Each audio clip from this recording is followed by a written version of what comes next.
Hello दोस्तों, this is Kaushal and welcome to English Point.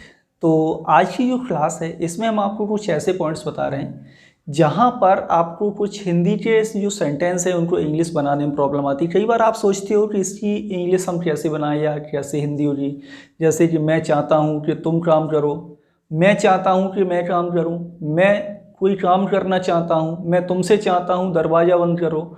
तो इस तरह के सेंटेंस को हम कैसे इंग्लिश में ट्रांसलेट करेंगे।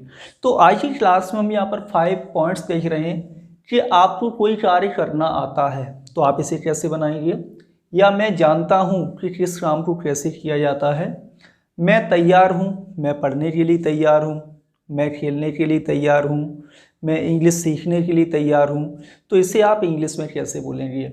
मैं चाहता हूँ मैं क्रिकेट खेलूँ, मैं क्रिकेट खेलना चाहता हूँ, या मैं तुमसे चाहता हूँ, या मैं तुमसे चाहता हूँ कि कोई कार्य तुम करो। तो इंग्लिश में उसे कैसे बोलेंगे। या कोई चीज़ मुझे पसंद है तो इसे हम इंग्लिश में कैसे बोलेंगे। तो यहाँ पर देखिए, सबसे पहले देखते हैं आई नो हाउ टू। ये स्ट्रक्चर याद करो जहाँ पर उसका हिंदी अर्थ निकलेगा। जैसे मान लो कि मैं यहाँ पर ये लिखूँ कि मैं चाय बनाना जानता हूँ, मैं चाय बनाना जानता हूँ, या मुझे चाय बनाना आता है। आप ऐसे भी कह सकते हैं कि मुझे चाय बनाना आता है। तो इस बात को आप इंग्लिश में कैसे बोलेंगे। तो इस तरह के स्ट्रक्चर को हम बनाएंगे आई नो हाउ टू। तो इसे हम कैसे लिखेंगे, I know how to make tea, prepare tea. मैं जानता हूँ कि मैं चाय कैसे, या मैं जानता हूँ चाय बनाना, या मैं चाय बनाना जानता हूँ, या मुझे चाय बनाना आता है। आप किसी भी तरह से ऐसे बता सकते हैं। जैसे कुछ हम और यहाँ पर सेंटेंस देते हैं कि मैं कार चलाना जानता हूँ, या आप ऐसे कहें कि मुझे कार चलाना आता है। तब आप इस बात को कैसे बोलेंगे। तो इस बात को आप बोलेंगे आई नो हाउ टू।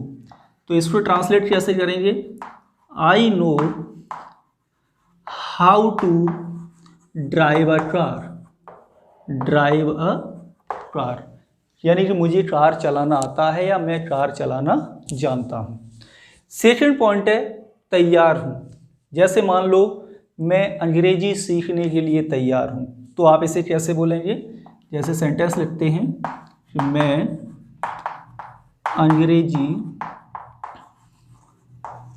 सीखने के लिए तैयार हूँ। तो इस बात को आप बोलेंगे I am poised to learn English.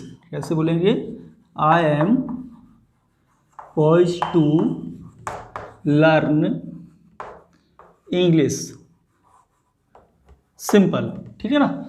यानी कि मैं पढ़ने के लिए तैयार हूँ, मैं बाहर जाने के लिए तैयार हूँ।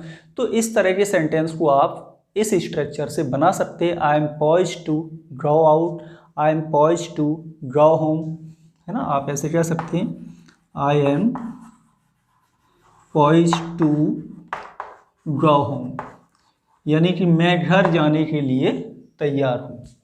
नेक्स्ट है आई वांट टू। अब यहाँ पर I want to and I want you to, देखो इन दोनों में डिफरेंस है। यदि हम सेंटेंस लिखते हैं आई वांट, इसका मतलब हुआ कि मैं कोई कार्य करना चाहता हूँ, है ना। और आई वांट यू, यहाँ पर कोई ऑब्जेक्ट लिखा हो वांट के बाद फिर आप टू इन्फिनेटिव लिखेंगे।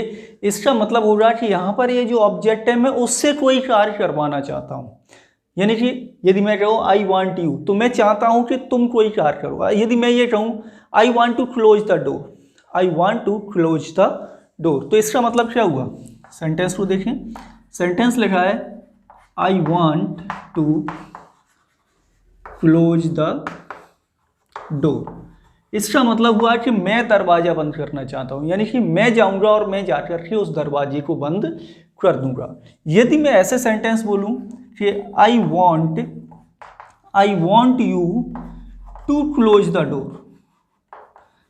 क्लोज द डोर, तो इसका मतलब क्या हुआ कि मैं तुमसे चाहता हूं कि ये कार्य तुम करो, तो मैं क्या चाहता हूं कि मैं तुमसे चाहता हूं कि तुम दरवाजा बंद करो। तो यहां पर कौन काम कराना चाहता है? यहां पर काम तो मैं कराना चाहता हूं, लेकिन करेगा कौन?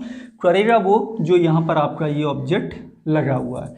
इस तरह से आपको बनाना। जैसे और सेंटेंस देखें, यदि ये मैं कहूं I want to drive a car, I want to drive a car, इसका मीन्स क्या हुआ कि मैं कार चलाना चाहता हूं, यानी कि मेरा पर्सनल इंटरेस्ट। यदि मैं ये कहूं कि I want you to drive a car, इसका मीनिंग हुआ कि मैं ये चाहता हूं कि तुम कार चलाओ, यानी कि तुम इस काम को करो। तो दोनों में डिफरेंस है, तो इस स्ट्रक्चर को आप याद रखिए।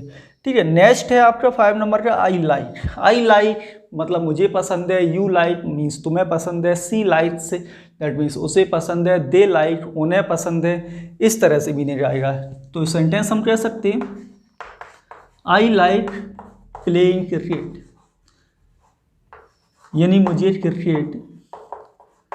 क्रिकेट खेलना पसंद है। ऐसे ही बोलेंगे जैसे सी लाइक्स टी, उसे चाय पसंद है। तो इस तरह के स्ट्रक्चर को हम ऐसे ट्रांसलेट करेंगे। तो आई होप कि आपको ये 5 स्ट्रक्चर समझ में आए होंगे और इनके माध्यम से आप और भी बनाइए, सेंटेंस प्रैक्टिस कीजिए, तो definitely you will improve your English language. ठीक है, कोई भी प्रॉब्लम आए तो नीचे कमेंट के माध्यम से आप बता सकते हैं। मिलेंगे आपसे नेक्स्ट क्लास में। Thank you, good bye.